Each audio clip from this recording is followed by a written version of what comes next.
Like I said, we're going to start studying Proverbs, and I appreciate everybody who has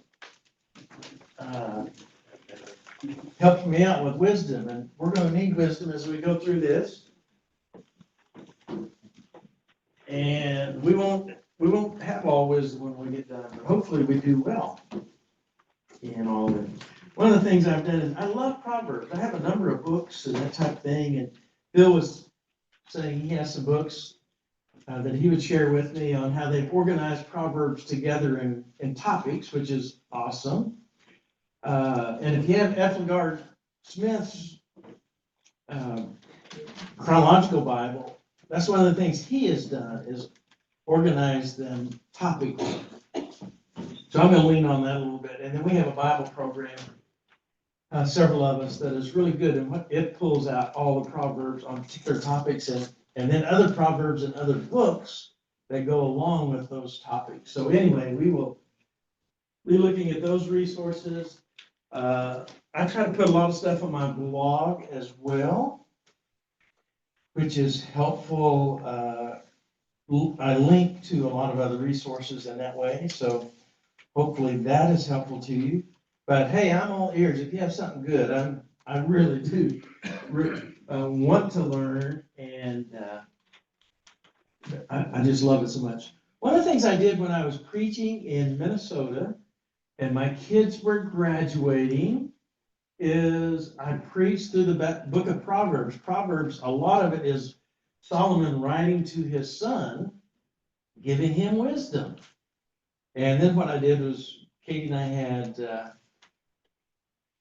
senior Christians, other people, write down wisdom for them, which was really helpful to give to them. I'm sure it's in some file, some trash landfill somewhere now, but maybe not. Who knows? But the influence that the people around them had was really helpful, and I think of that whenever I read Proverbs, how Solomon was basically really trying to help when he talks about son, he is trying to do that. I have some of Brent's notes on Proverbs. I have some off the internet. I have some.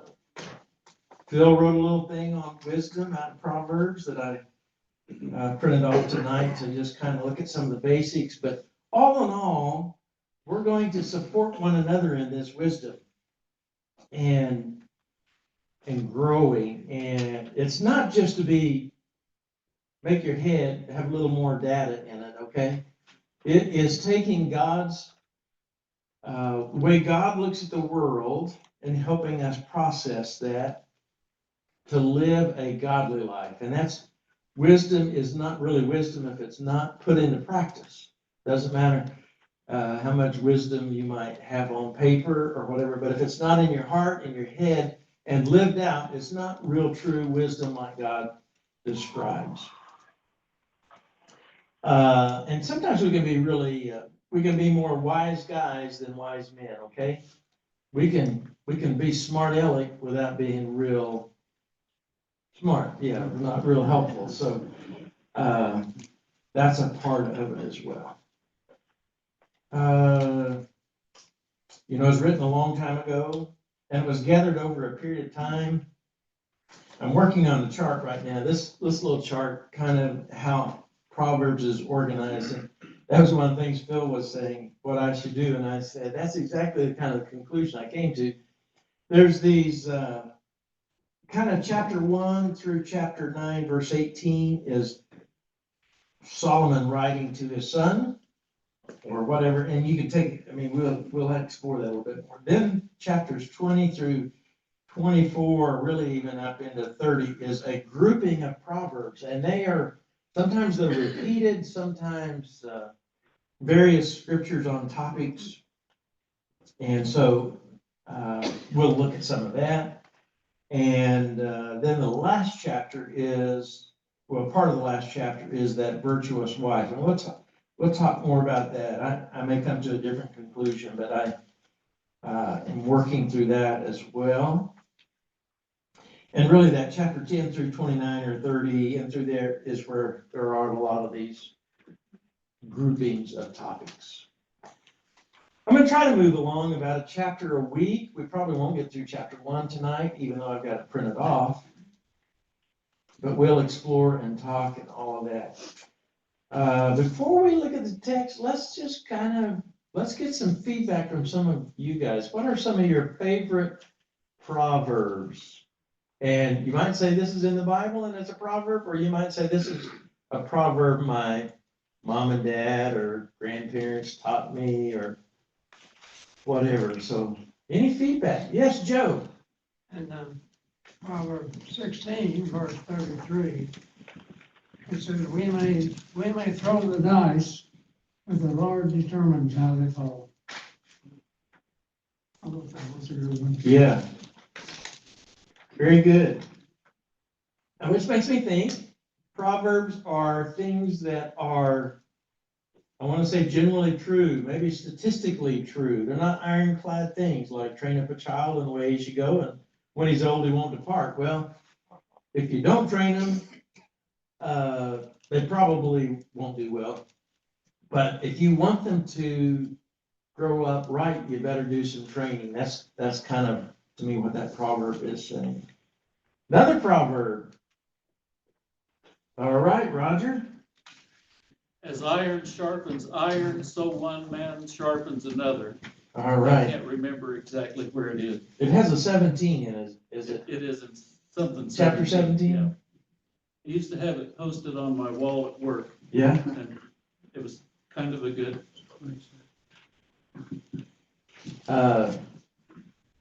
Yeah, that's, Is Tripp still there? we help one another grow, don't we? We learn from, I'm the youngest of 3 boys. I learned a lot from the mistakes my oldest brother made. But we do, and I see my own grandkids, how the older siblings try to help the younger ones, which is awesome. I see aunt and uncles that do that type of thing.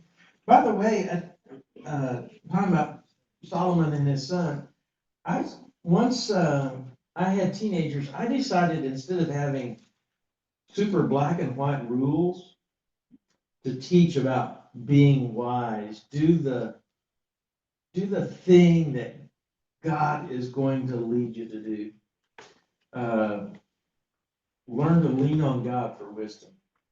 Because sometimes ironclad rules don't always serve well, but wisdom, if we really have godly wisdom, it serves us well in knowing what to do. Because wisdom is kind of putting together a lot of knowledge and facts. And most of you are retired, but you remember the people who replaced you, those young whippersnappers? They were so smart, weren't they? No one could replace me.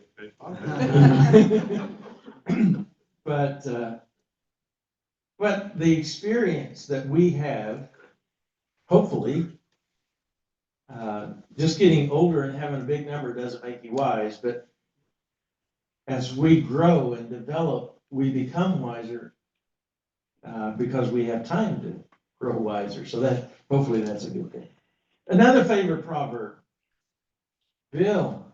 Proverbs 15:1 says, "A soft answer turns away wrath, but grievous words stir up anger." Yeah, that's good marriage counseling, isn't it? Well, the church counseling, it's just wise words for living. Being able to stay calm in a situation allows the mind to continually work. If you get emotional about things, sometimes our minds don't serve us quite as well. So One you're going to talk about today is the fear of the Lord is the beginning of knowledge. Fools disguise wisdom and instruction. yeah, very good, very, very good. And that is the foundation or the real important part of it, isn't it? Some have said that chapter 9, verse 10, which is very similar, is kind of the theme of the book. Fear of the Lord is the beginning of wisdom, and knowledge of the Holy One is understanding. So very similar type wording about being wise. Years ago, when I was a pretty young Christian, I thought I had it with me. I had a stack of books and I decided, no, I don't want to take that, I don't want to take that. But anyway, it was just the book of Proverbs out of the Living Bible. And it was real little, it would fit in my pocket, and I would just pick it up and read it every once in a while, because I thought, I want to become wise.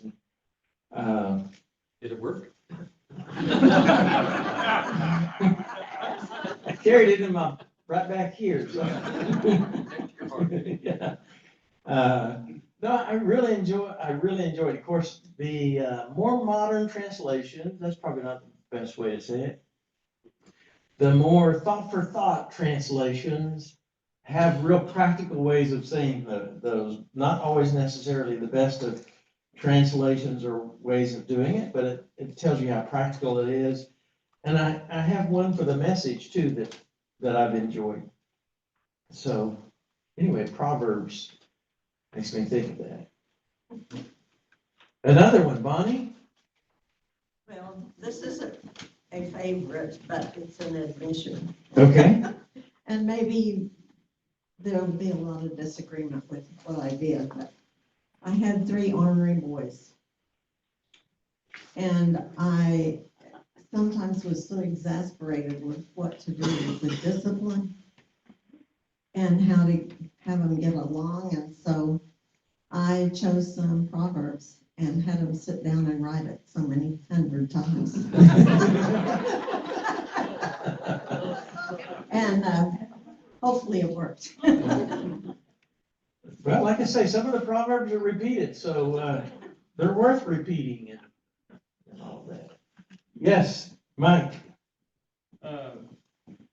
Proverbs, I have a couple. Proverbs 30 verses 8 and 9 was one that my dad had marked in his Bible. Remove far from me falsehood and lying. Give me neither poverty nor riches. Feed me with the food that is needful for me, lest I be full and deny you, and say, who is the Lord?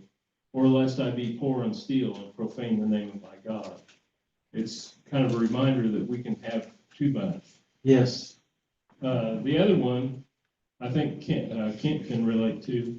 When I was in my 40s and had mostly gray hair, gray head is a crown of glory was a favorite. Okay. Now it's just more mundane, I guess.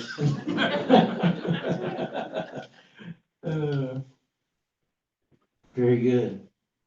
There's a website, and on my blog, I have links to these, and as I was going through it, some of them were really outdated. They weren't even active anymore. But one of the neat websites that I found a long time ago that's still active is this Proverbs tree. And if you go to it, it's the one that's the cfcnet.org, and they have a Proverbs index. And you can click on those, and it takes you and it gives you a list of all the Proverbs on that particular topic. But this tree it comes from God, and it's like knowledge and wisdom and all of that. And then discretion and all those kind of things. Obviously, it talks about things like work and your tongue and family and all those kind of things. So that is a pretty cool website to look at those. Trying to think what else before we look at the text. Dale. Well, one, I've got a lot of them highlighted, but many are the plans in a man's heart, but it is the Lord's purpose that prevails. You have to keep that in mind when we plan to do things. Right. And even as we get older, isn't that true? As we don't have as much choices sometimes, and the Lord's plan does prevail. So. What's right about that is about the quarrelsome wife too. Okay. Well, we won't need to spend much time on that in here, but. Oh, you said we're not going there. Okay. Joe, Well, I have another one, I can't quote it exactly, but when someone's trying to buy something from someone else, the buyer tells him what worthless, so what you're selling is worthless. But when he gets it, the buyer or the guy who bought it goes around bragging about what a good deal he got. yeah, That's true today. it is true. By the way, one of the things one of the reasons why I think it's really important, on top of all the other reasons, why our age group should study Proverbs is, as we talk about these favorite ones, we should share these with our kids, but more so our grandkids. And as we help them become wise, Proverbs are gentle kind of instructions about God without being super in your face, but they're very strong. So you can build faith in God by sharing some of these. You may not have to open, probably better, well, I don't know.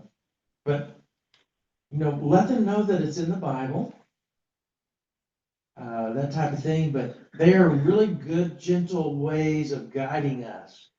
And that's part of that train up a child in the way they should go. And when they're older, they are less likely to depart. Is some of these things, well, my experience has been a lot of times when grandkids speak at a funeral, they talk about their grandparents and the sayings they had, the things they said that helped them through life. So it is a way of implanting in their hearts of what God is doing.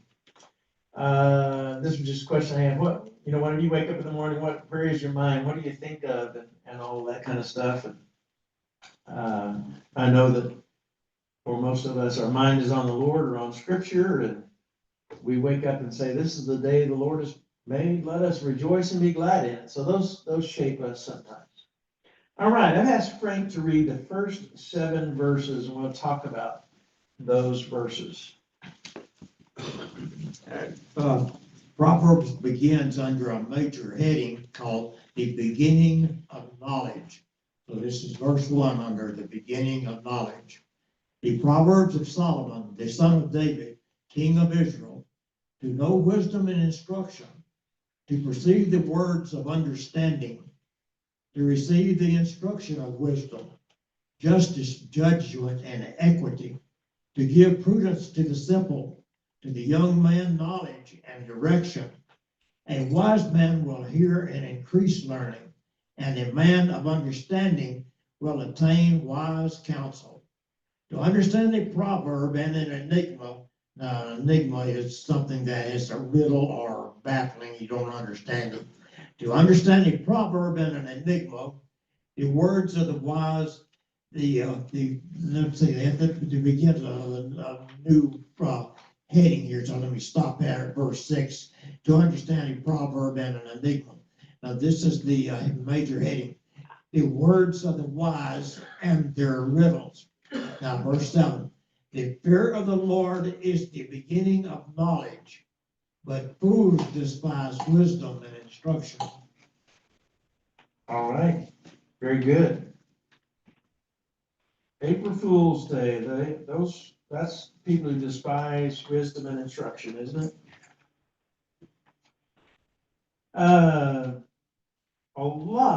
This is attributed to Solomon. Most of the ones in Proverbs are attributed to Solomon. So that's that. And the purpose is for gaining wisdom and instruction, for understanding words of insight. Don't you love insight? Don't you love to be shrewd, wise,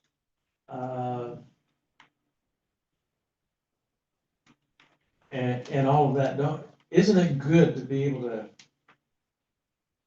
kind of have those? A lot of people would love to go to a palm reader and get answers. You can just go to the book of Proverbs right there. Just put the Bible in your palm and read Proverbs. That's what we need to do to know what God has for us. There's a number of different words here. I didn't do researching these words this time, but there are a number of words that are, that help you say, no matter how smart you think you are, you can get smarter. That was the prayer tonight as well. We can learn. If you're kind of naive, young teenager, you can get better. If you are an old sage, you can learn more. Add to that learning. But there are different levels of words there. Wish I could recall all of that right off the top of my head, but I can't. But the idea is that we can grow better. And we do want to grow better, don't we? And so if we just spend time in the Word, we will. James says if anybody lacks wisdom, he should pray. And prayer is an important part of developing wisdom as well. Any thoughts or comments on those first 7 verses? By the way, I failed to ask anybody to read the other part. So what I thought I might do is give you guys a heads up right now. Doug, do you have your Old Testament, Doug? All right. So how about, well, if there's comments on 1 through 7, let's spend some time there. But if not, then we'll go on to. Okay, let's go on to 8 through 19. This is some exhortations to embrace wisdom and. Hear, my son, the instruction of your father, and do not forsake the teaching of your mother. They will be a garland of grace on your head and the necklaces around your neck. My son, if sinners entice you, don't listen to them. If they say, come with us, let us lie in wait for blood. Let us waylay the innocent victims. Let us swallow them alive as does the grave, and whole as those going down into the pit. We will find great wealth and fill our houses with spoil. Be our partner, and we will all have one purse. My son, do not walk in the way with them. Keep your feet back from their paths. Their feet run towards evil, and they hasten to shed blood. It's useless to set a trap while the bird is watching. If they lie in wait for blood and waylay innocent victims, the paths of everyone greedy for gain end in self-destruction.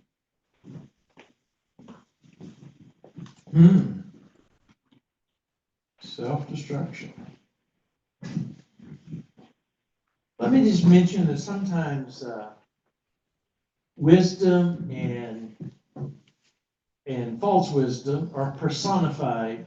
And that's kind of what is happening here about the father who teaches his son evil, bad companionships are kind of like these friends here who say, let's go do bad things. You know, sometimes people talk, we have this good angel on one shoulder and a bad angel on the other shoulder. Not necessarily thinking that way, but some people think that way. But there are voices we all hear in life. And especially as this son, this younger person, you have friends when you're teenagers that say good things, and you have friends, you have acquaintances, you have people who are out for themselves that will say bad things over here. And so as we grow in wisdom, we have to discern those, whether this is a good influence or a bad influence. And of course, eventually who you're going to marry, what jobs you're going to take, where you're going to live, a lot of those kind of things. But we were all teenagers, weren't we? We all did some things. We're lucky to survive. Sometimes we have friends who didn't survive, and you know, just the influences that are there can be good and bad. So choose wisely and realize that you are an influence on other people, and the influence you have could be positive or negative. And so it's a real challenge there. But what stands out to you guys in this section right there? Mom and Dad are pretty smart, aren't they? Even though people don't think they are, but. Don't do violence. Do what now? Don't do violence. Yeah, don't do violence. It is those evil companionships, those bad, people of bad character, try to get us to do things we shouldn't. That's not only teenagers, that's everybody. Yes, yeah, that's very fair, very fair. It says, turn your back, mine says, turn your back on those sinners that want to do. Okay, So in turn, other words, don't allow them to entice you to go down that road. it sounds very tempting, doesn't it? Choose your friends wisely. Yes, Yes. we choose our friends, or we make our friends, and our friends make us. So who we choose to be our friends are really, really important. Frank? Yeah, I noticed that verse 8 said, "My son, hear the instruction of your father, and do not forsake the law of your mother." That is where we first get what law and order is. Mm-hmm. We kind of learn right and wrong from our parents, don't we? And my heart goes out to people born without good parents, who don't always know right and wrong. What a disadvantage they have. But if you and I have good parents, honor them, appreciate them, value them, and lift them up in a good way. Parents are people, they're not perfect, but you're right, that's where we learn kind of what we should and shouldn't do, isn't it? And then pass it on. Yes, and then pass it on, yeah. Pass it on to those that become our grandkids. So, There was a one incident that came to my mind for one time. I had my daughter out in a park playing, and it was time to go home, and I needed to go to the bathroom real bad. And she was fooling around, and I bucked her up, and she got it, and wouldn't sit down. I told her, "I'm gonna spank you if you do that one more time." And we drove on home, and then that only happened about once or twice, and this granddaughter's growing up. But I can notice later the effect that it had on that little girl. If I hadn't said anything, there would have been one thing, but I saw it instead, and then I saw the results later. yeah, very good. I would say on this whole passage that the grandparents or parents' advice to the son or the whomever, I would advise to include that, look here, boy, the reputation of these guys was known publicly before they ever came to entice you to go along with them. Mm-hmm. Don't be quick to forsake the reality of the public's view of how of their reputation. Let's Yeah. say that. Because it's out there. It is, and it will always be out there. There were temptations in our generation that probably are pretty minor now compared to what this generation faces with things that are so easily accessible. But temptation is temptation. It's strong almost no matter what. I mean, they're just different, but they're very strong. So many times, and quite often, you're judged by the company you keep, Yes. and that's important if you want to keep a good reputation. Yeah, and what you say on Facebook with your friends can sometimes cost you a job. That's, social media is checked by a lot of people who are hiring nowadays. So, Alice. When I was growing up, I always heard the saying, show me your friends and I'll tell you who you are. Yeah, so true. All right, yeah, okay, we'll get Ron and then we'll come back up here to Fred. Kevin, can you or someone explain verse 17 and how that actually applies to the passage above?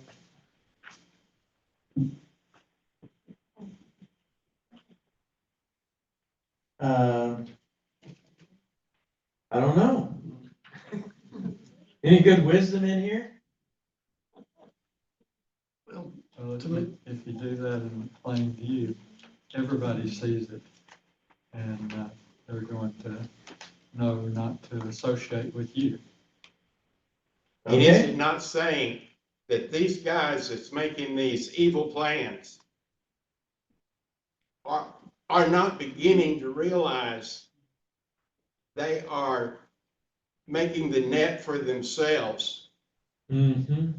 That's a And good point. evil will end up with evil outcomes. You can only get away with it for so long. Right, yeah, and they'll eventually catch up to you. Fred, I think there's a verse here that is kind of a warning, verse 14. Be our partner, we'll all have one purse. It's another way of saying that there's no honor among thieves. yeah, Be honest, you'll find this out if you go this way, you'll find out it's not gonna work out that way. very good, yeah. Some of us had to learn that the hard way, didn't we? Yes, Whenever they're talking about these men lying in wait for their own blood, they ambush themselves. If you're gonna go out killing people, then what's gonna be the consequence for you? You're gonna lose your life over taking someone else's life. mm-hmm, So you better consider the consequences of every action that you do, because there's always a right, reaction. Now, these are not little things that they're trying to get him enticed to do. No, yeah. this is blood, this is shedding blood. You guys probably heard about the football player that was on the Super Bowl winning team this year, who was in a car accident in, I believe, Dallas. There's cameras everywhere. You can't get by with anything anymore. I mean, Right. you might think you get by with it. You might convince your friends that they can get by with it, but things get caught up. My oldest brother got into drugs and fast cars and wild women when he was a teenager and ended up running for the police. And he had a really super fast car that he had really souped up. And he went through several counties with law enforcement people chasing him. And but he had everybody chasing him. And he got off on a dirt road and he stopped and all of his friends got out and ran. And so he decided he was going to turn around and go, because he saw police cars going down both things down the road. And when he put it in reverse, his reverse lights came on and they started seeing him. So they came after him. And he said, the police said, one of the things you can do, you might outrun cars, but you can't outrun radios. Spoken like a police officer. I know. But anyway, he got into a lot of trouble and they influenced him and it caught up to him. But for me personally, it was the best thing that ever happened to me. It wasn't too long after that I became a Christian because I saw him in jail and I decided, I think I'm gonna live my life right. So wisdom can come in other ways as well. Oh, Kevin. Yes. Wisdom can come through a young man, Yeah. 11 years old, decides he wants to get an ice cream cone or ice sandwich free, Mm-hmm. and didn't go far down the sidewalk before he ended up locked up in a jail. Yeah. And that was at 11 years old. Whenever they slammed that door shut, that made a big impression upon me. Yeah. And that's where wisdom helps us go the right direction. If we listen to wisdom, we can get back on the right track. And wisdom is not just putting all the facts together. Wisdom in the Bible is putting God together. It's a spiritual wisdom and formation. I was trying to impart some wisdom to a young fellow at the time. I said, learn from other people's mistakes. It doesn't hurt as much or cost as much. And the kid says, oh, I got to do them myself. Yeah, that's a big price to pay. Well, we will probably pick up there next week. Appreciate everyone's participation and wisdom and encouragement, and I think we're gonna all grow in wisdom because God leads us in the right path. I forgot to talk to you about doing it tonight. Do you mind doing it, Ron? Saying our prayer?